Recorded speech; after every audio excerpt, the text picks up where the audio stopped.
ಸಾಹಸ ಸಿಂಹ ಡಾಕ್ಟರ್ ವಿಷ್ಣುವರ್ಧನ್ ಅವರ ಅಮೃತ ಮಹೋತ್ಸವದ ಕಾರ್ಯಕ್ರಮದ ಕುರಿತು ಮಾತನಾಡೋದಕ್ಕೆ ನಮ್ಮ ಜೊತೆ ಇವಾಗ ಡಾಕ್ಟರ್ ವಿಷ್ಣು ಸೇನಾ ಸಮಿತಿಯ ಅಧ್ಯಕ್ಷರಂತಹ ವೀರಕಪುತ್ರ ಶ್ರೀನಿವಾಸ್ ಸರ್ ಇದ್ದಾರೆ. ಅವ್ರನ್ನೇ ಮಾತಾಡಿಸ್ತೋಗೋಣ. ಸರ್, ಮೊದಲನೇದಾಗಿ ನಮಸ್ತೆ, ಹೇಗಿದ್ದೀರಾ? ಚೆನ್ನಾಗಿದ್ದೀನಿ.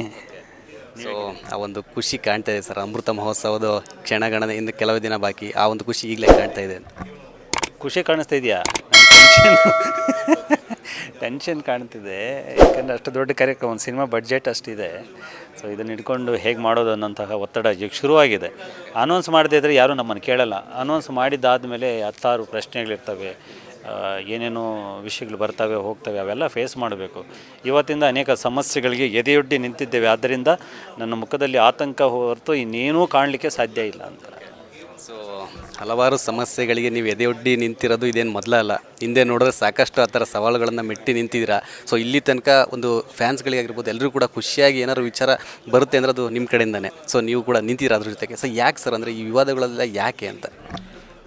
ಏನು ವಿವಾದಗಳೇ ಇಲ್ವಲ್ಲ, ಎಲ್ಲ ಮುಗ್ದಿದೆ. ವಿವಾದಗಳಿದ್ದು ಸ್ಮಾರಕದ ವಿಷಯ ಇತ್ತು, ಅದೊಂದು ವಿವಾದ ಮುಗ್ದಿದೆ. ಈಗೆಲ್ಲ ಸಂಭ್ರಮಗಳೇ ನೋಡಿ, ಕರ್ನಾಟಕ ರತ್ನ ಬಂದಿದೆ, ಸಂಭ್ರಮ. ಮೈಸೂರಲ್ಲಿ 5 ಎಕರೆ ಜಾಗದಲ್ಲಿ ಸ್ಮಾರಕ ಆಗಿದೆ, ಸಂಭ್ರಮ.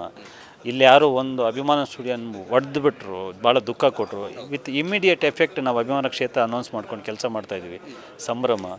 ಈಗ ಯಾವ ವ್ಯಕ್ತಿಗೂ ಅವರ ಅಭಿಮಾನಿಗಳಿಂದ ಇಷ್ಟು ದೊಡ್ಡ ಉತ್ಸವ ಆಗೇ ಇಲ್ಲ ದೇಶದಲ್ಲಿ.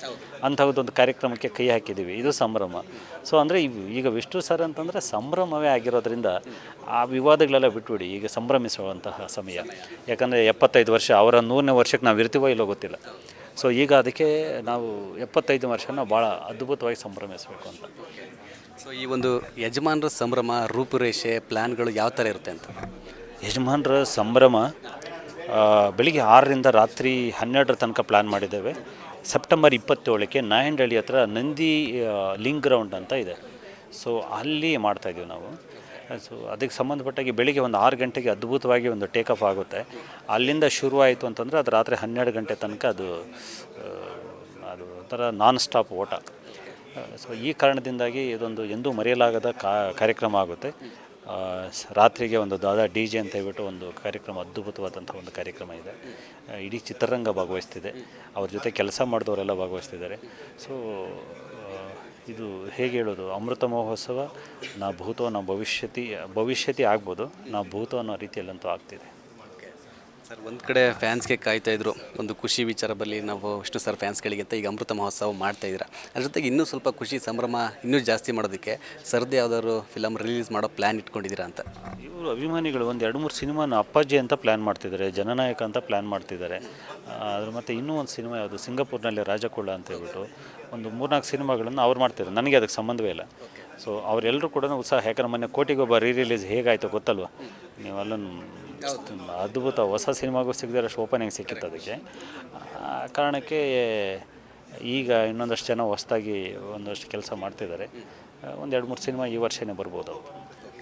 ಸೊ ನಿಮಗೆ ಅಂದರೆ ಈ ಸಿನಿಮಾ ರಿಲೀಸ್ ಆಗಬೇಕು ಅನ್ನೋ ಥರ ಯಾವ್ದಾದ್ರು ಡ್ರೀಮ್ ಸಿನಿಮಾ ಇದೆ ಸರ್? ಒಂದು ಪಿಕ್ ಮಾಡಿದ್ರೆ ನೀವು ಆಲ್ಮೋಸ್ಟ್ ಎಲ್ಲ ಸಿನಿಮಾನು ಪಿಕ್ ಮಾಡ್ತೀರಿ, ಬಟ್ ಒಂದು ಫಿಲ್ಮ ಪಿಕ್ ಮಾಡೋದಾದ್ರೆ? ಇಲ್ಲ, ನನಗೆ ಅಪ್ಪಾಜಿನ ಇನ್ನೊಂದ್ಸಲಿ ಥಿಯೇಟ್ರ್ ಮೇಲೆ ನೋಡಬೇಕು ಅಂತ ಆಸೆ. ಅದು ಮಜವಾಗಿತ್ತು ಆ್ಯಕ್ಚುಲಿ ಸಿನಿಮಾ. ಈ ಕಾಲಕ್ಕೆ ಈ ಲಾಂಗು ಮಚ್ಚು ಹಿಡ್ಕೊಂಡು ಬಹುಶಃ ಸಾರ್ನ ಭಾವುಕ ಪಾತ್ರಗಳಲ್ಲಿ ನೋಡಿ ಯಜಮಾನ್ರನ್ನ ಆ ಥರ ನೋಡೋಕ್ಕಾಗಲಿಲ್ಲ, ನಾವು ಅವ್ರು ಕೊಚ್ಚೋದನ್ನು ನೋಡೋಕ್ಕಾಗಲಿಲ್ಲನು. ಬಟ್ ಆ್ಯಕ್ಚುಲಿ ಅದು ಚೆನ್ನಾಗಿತ್ತು. ಮತ್ತು ಜನನಾಯಕ ನನಗೆ ನಿಜಕ್ಕೂ ಇಷ್ಟವಾದ ಸಿನಿಮಾ ಅದು. ಸೊ ಅದನ್ನು ಬೇಕಾಯಿತು. ಕೋಟಿಗೊಬ್ಬ ನಂದು ಎವರ್ಗ್ರೀನು, ಮತ್ತು ಸೂರ್ಯವಂಶ ಎವರ್ಗ್ರೀನು. ಇವೆಲ್ಲ ಸಿನಿಮಾಗಳು ಬರಬೇಕು ಅಂತ ಆಸೆ. ಕೋಟಿಗೊಬ್ಬ ಬಂದಾಗಿದೆ. ಸೂರ್ಯವಂಶ ಅಂತೂ ಸೂಪರ್ ಅದು. ಆಮೇಲೆ ವೀರಪ್ಪ ನಾಯಕ ಅದ್ಭುತವಾದ ಸಿನಿಮಾ. ಸೊ ಈ ಥರದ್ದೆಲ್ಲ ಕನಸುಗಳಿದ್ದಾವೆ. ಸುಂದರ್ ಸರ್ ಮಾತಾಡ್ತಾ ಹೇಳ್ತಾಯಿದ್ರು, ಏನು ಫ್ಯಾನ್ಸ್ ಅಸೋಸಿಯೇಷನ್ಗೆ ಇಟ್ಕೊಂಡು ಇವಾಗ ಬೇರೆ ರಾಜ್ಯದಲ್ಲಿ ಎಲ್ಲೆಲ್ಲಿ ಹೋಗಿದ್ದಾರೆ ಹೀರೋಗಳು ಅಂತ. ಇಂಥ ಒಂದು ಅವಕಾಶ, ಇಂಥ ಒಂದು ಅರ್ಹತೆ ಎಲ್ಲ ಕೂಡ ನಮ್ಮ ಅಂಬಿ ಸರ್ಗೆ, ವಿಷ್ಣು ಸರ್ಗಿತ್ತು. ಸೊ ಅದನ್ನು ಕರೆಕ್ಟಾಗಿ ನಾವು ಇದು ಮಾಡ್ಕೊಳ್ಳೋಕೆ ಬರಲಿಲ್ಲ ಅಂತ ಕೂಡ ಹೇಳ್ತಾಯಿದ್ರು. ಸೊ ಅದ್ರ ಬಗ್ಗೆ ಏನು ಹೇಳ್ತಾರೆ? ಇಲ್ಲ, ಕಲಾವಿದರೆಲ್ಲರೂ ರಾಜಕಾರಣಿಗಳಾಗಬೇಕು ಅನ್ನೋಂಥದ್ದು ನಾನು ಒಪ್ಪಲ್ಲ. ಮತ್ತು ಎಲ್ಲರೂ ಆ ಥರದ ಕನಸುಗಾರರು ಆಗಿರೋಕ್ಕೆ ಸಾಧ್ಯ ಇಲ್ಲ. ಮತ್ತು ಕೆಲವರಿಗೆ ಕೆಲವು ಒಲ್ದಿರುತ್ತೆ. ಸೊ ಈಗ ರಾಜಕಾರಣ ಇಲ್ಲಿ ಹೋಗ್ಬಿಟ್ಟು ಇಷ್ಟೊಂದು ಅಭಿಮಾನ ಪಡೆದು ಅಲ್ಲಿ ರಾಜಕಾರಣದಲ್ಲಿ ಹೋಗಿ ಬಯಸ್ಕೊಳ್ಳೋಂಥದ್ದು ನಮಗಾದರೂ ಸಹಿಸ್ಕೊಳ್ಳೋದು ಕಷ್ಟ. ನಾನು ವೈಯಕ್ತಿಕವಾಗಿ ಕೇಳಿದರೆ ಯಾರು ಸಿನಿಮಾ ನಟರು ರಾಜಕೀಯಕ್ಕೆ ಹೋಗದೇ ಇರಲಿ ಅಂತಲೇ ನಾನು ಪ್ರಾರ್ಥಿಸೋದು. ಎಂತೆಂಥ ಮಾತು ಕೇಳಬೇಕು ಅಂತಂದರೆ ಕಷ್ಟ ಆಗ್ಬಿಡ್ತದು. ಬಟ್ ಹೋಗದೇ ಇರೋದು ಅವರ ಆಯ್ಕೆ. ಬಟ್ ಹೋಗಿದ್ದಿದ್ರೆ ಏನಾಗ್ತಿತ್ತು, ಈ ಮಣ್ಣು ಆಂಧ್ರ ತಮಿಳ್ನಾಡು ಥರ ಅಲ್ಲ, ಅದಂತೂ ಪಕ್ಕ. ಯಾರೇ ನಿಂತಿದ್ರು ಕೂಡ ಇಲ್ಲಿ ತಮಿಳ್ನಾಡಲ್ಲಿ ಆಂಧ್ರದಲ್ಲಿ ಆದಂಗೆ ಇಲ್ಲಿ ಆಗಕ್ಕೆ ಸಾಧ್ಯ ಇರಲಿಲ್ಲ. ಬಹುಶಃ ಡಾಕ್ಟರ್ ರಾಜ್ಕುಮಾರ್ ಅವರಿಗೆ ಅದಿತ್ತು ಆ ಕಾಲಕ್ಕೆ, ಅವರು ಹೋಗಿದ್ದಿದ್ರೆ ಅದು ಆಗ್ತಿತ್ತೇನೋ. ಅದಾದ ನಂತರದಲ್ಲಿ ಬಹಳ ಹೊಲಸಾಗೋಗಿದ್ದು ಇಲ್ಲಿ. ಸೊ ಎಲ್ಲೊಂದು ಪ್ರದೇಶವಾರು ಪ್ರಾಬಲ್ಯ ಬಂತು, ಜಾತಿವಾರು ನಾಯಕರುಗಳು ಹುಟ್ಟುಬಿಟ್ರು. ಅಂಥ ಸಂದರ್ಭದಲ್ಲಿ ಇಂತಹ ಅಭಿಜಾತ ಕಲಾವಿದರು ಹೋಗಿ ರಾಜಕಾರಣದಲ್ಲಿ ನಿಂತು ಬಿಟ್ಟಿದ್ರೆ ಕೇಸರಿ ಎರಚ್ಕೋತಾ ಇದ್ರು. ಅದ್ರ ಬದಲು ಹೀಗಿರೋದೇ ಈಗಲೂ ಕೂಡ ಕನ್ನಡದಲ್ಲಿ ಯಾರೇ ನಿಂತರೂ ಕೂಡ ಒಂದೆರಡು ಸೀಟ್ ತೊಗೊಳ್ಳೋದೇ ದೊಡ್ಡ ವಿಷಯ ಹಂಗಾಗ್ಬಿಟ್ಟಿದೆ. ಯಾಕಂದರೆ ಒಂದಷ್ಟು ಪ್ರಜ್ಞಾವತಿಗೆ ಕನ್ನಡಿಗರು ಸ್ವಲ್ಪ ಹೆಚ್ಚೇ ಹೆಸರಾಗಿರುವಂಥವ್ರು. ಅವರು ಈ ಸಿನಿಮಾ ತಾರೆಯರನ್ನು ಮನರಂಜನೆಗೆ ತೊಗೊಂಡಿದ್ದಾರೆ ಹೊರತು ತೀರಾ ಹಾಗೆಲ್ಲನೂ ತಮಿಳ್ನಾಡೋರ ಥರ ತೊಗೊಂಡಿಲ್ಲ ಅಂತ ನಾನು ಭಾವಿಸ್ತೇನೆ. ಸರ್, ಇನ್ನೊಂದು ಫ್ಯಾನ್ಸ್ಗೆ ಎಲ್ಲರೂ ಕೂಡ ಒಂದು ಹೇಳ್ತಾರೆ, ಈ ವಿಚಾರ ಬಗ್ಗೆ ಏನು ನ್ಯೂಸ್ ಬರ್ತಾ ಇಲ್ಲ, ಅಂದರೆ ನಮಗೆ ಅಪ್ಡೇಟ್ಸ್ಗಳು ಸಿಗ್ತಾ ಇಲ್ಲ ಅಂತಂದರೆ ಸ್ಮಾರಕದ ವಿಚಾರವಾಗಿ ಏನು ಒಂದು ಅಪ್ಡೇಟ್ ಕೊಡೋದಾದ್ರೆ ಏನು ಹೇಳ್ತೀರಾ ಅಂತ? ಅಭಿಮಾನ ಕ್ಷೇತ್ರ ಕೆಲಸಗಳು ಸಿದ್ಧತೆಯಲ್ಲಿದ್ದಾವೆ, ಎಲ್ಲವೂ ಹೇಳ್ಕೊಳ್ಳೇಬೇಕಂತಲ್ಲ. ಸೊ ಅದು ಬಂದಾಗ ಹೇಗಿರುತ್ತಂತಂದರೆ ಒಂದು ಅದ್ಭುತವಾದ್ದೇನೋ ಒಂದು ಬಂದಾಗ ಹೇಗಿರಬೇಕು ಆಗಿರುತ್ತೆ. ಅದು ಬಿಟ್ಟು ಪ್ರತಿಯೊಂದು ಸಣ್ಣ ಹೇಳ್ಕೊಡ್ತಾ ಹೋಗ್ತಾ ಇದ್ದರೆ ಅದರ ಸ್ವಾರಸ್ಯ ಹೋಗ್ಬಿಡುತ್ತೆ. ಹಾಗಂತ ಅದು ನಿಂತಿದೆ ಅಂತಲ್ಲ. ಸೊ ಅದು ಕೆಲಸ ಆಗ್ತಿದೆ, ಪುತ್ಥಳಿ ಕೆಲಸಗಳು ನಡೀತಾ ಇದ್ದಾವೆ, ಅದಕ್ಕೆ ಅಡ್ವಾನ್ಸ್ ಪೇಮೆಂಟ್ ಮಾಡಿದ್ದೀವಿ. ಆ್ಯಂಡ್ ಮುಖ್ಯವಾಗಿ ಇದಾಗಿದೆ ಎಂಥದ್ದು, ಜಮೀನಿನ ವಿಷಯದಲ್ಲಿ ಒಂದಷ್ಟು ಕೆಲಸಗಳಾಗ್ತಿದ್ದಾವೆ. ಒಂದು 2-3 ಸಣ್ಣ ಪುಟ್ಟ ವಿಷಯಗಳು ಗೊಂದಲಗಳಿದ್ದಾವೆ, ಅದನ್ನು ಪರಿಹರಿಸ್ಕೊಂಡು ಕ್ಲಿಯರ್ ಟೈಟಲ್ ಜೊತೆಗೆ ಅನೌನ್ಸ್ ಮಾಡ್ಕೊಳ್ಳೋದು ಬೆಟ್ರು, ಸೇಫ್ ಅಂತ ಹೇಳಿ ಸ್ವಲ್ಪ ವೆಯ್ಟ್ ಮಾಡ್ತಾಯಿದ್ವಿ ಅಷ್ಟೇ. ಸೊ ಈ ಎಲ್ಲ ಕಾರ್ಯಕ್ರಮಗಳಿಗೆ ನಿಮ್ಮ ಜೊತೆಗೆ ಒಂಥರ ಬೆನ್ನೆಲುಬು ಅಂತಂದರೆ ಸುದೀಪ್ ಸರ್ ಅವರು ಎಲ್ಲದೂ ಕೂಡ ಡೇವನಿಂದ ಇಲ್ಲಿ ತನಕನೂ ಕೂಡ ಇದ್ದಾರೆ ಜೊತೆಲಿ. ಸೊ ಅದ್ರ ಬಗ್ಗೆ ಏನು ಹೇಳ್ತೀರಾ ಅಂತ?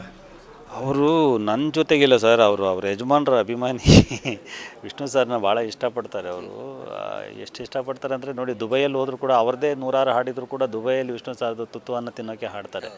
ಅಲ್ಲಿ ನಾನಿರಲ್ವಲ್ಲ, ಬಟ್ ಅವರು ಹಾಡ್ತಾರೆ. ಅದು ಅಭಿಮಾನ ಹಾಗೆ ಇನ್ಸ್ಟಂಟಾಗಿ ಬರುತ್ತೆ ಅವ್ರದ್ದು ಅಭಿಮಾನ. ನಾವು ಮಾತ್ರ ಕೂತರು ಕೂಡ ಅವ್ರು ಅರ್ಧ ಗಂಟೆ ವಿಷ್ಣು ಸರ್ ಬಗ್ಗೆ ಮಾತನಾಡ್ತಾನೆ ಇರ್ತಾರೆ.